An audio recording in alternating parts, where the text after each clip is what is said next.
Nhà mà nene pia. Muốn chia.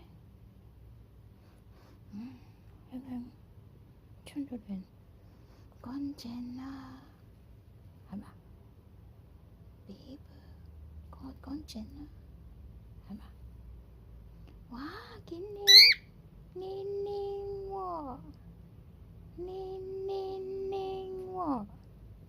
아마 cảm ơn cũng nắng trẻ nininwo